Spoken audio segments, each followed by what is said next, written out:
Pour le compte du Niger, nous évoquons la moisson des forces combattantes entre le 31 janvier et le 1er février 2025.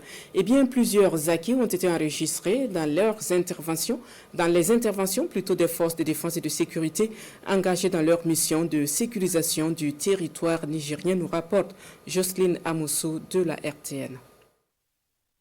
Lors d'une reconnaissance offensive menée par un détachement FDS de Bankilare en direction du village d'Engui, en passant par le hameau des Zac, soupçonné d'abriter des criminels, un bouclage suivi d'une fouille ciblée ont conduit à la saisie de 2 motos, d'un panneau solaire et de divers équipements servant à la fabrication d'engins explosifs improvisés. Par ailleurs, dans la zone de Makolondi, une autre unité militaire en mission a découvert un engin explosif improvisé. Une équipe du génie militaire est immédiatement intervenue pour le neutraliser en toute sécurité, sans incident.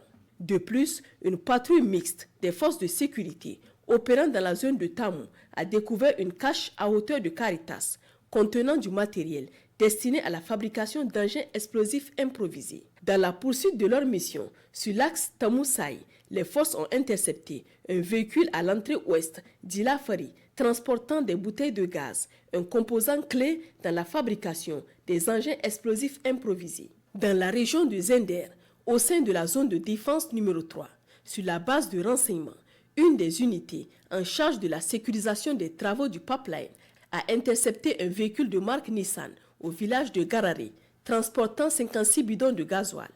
Selon le conducteur, le carburant était destiné à ravitailler le réseau d'une société de téléphonie mobile du village de Kauchinkaba.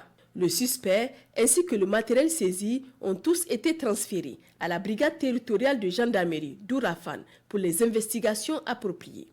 Au nord du pays, dans le cadre de l'opération Garkwa, les forces de sécurité ont mené une mission de déguerpissement des sites d'orpaillage illégaux dans le secteur du Djado. Lors de cette intervention, une patrouille a été prise pour cible par des tirs de harcèlement provenant d'un individu embusqué. Face à cette attaque, nos hommes ont réagi avec rapidité et professionnalisme, contraignant l'assaillant à prendre la fuite. Dans sa précipitation, ce dernier a abandonné un véhicule signalé comme volé ainsi qu'un fusil d'assaut AK-47 avec son chargeur. Ces éléments ont été immédiatement saisis par les forces engagées.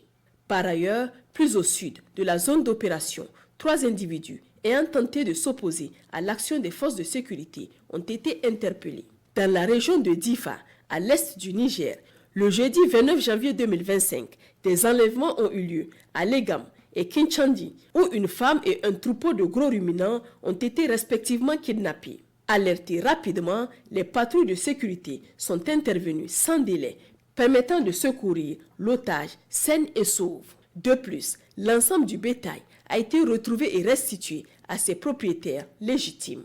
La veille, les autorités militaires de Kablewa ont enregistré le ralliement d'un ex-combattant en fuite de la secte Boko Haram, illustrant la tendance progressive des anciens membres à abandonner les hostilités pour se rendre.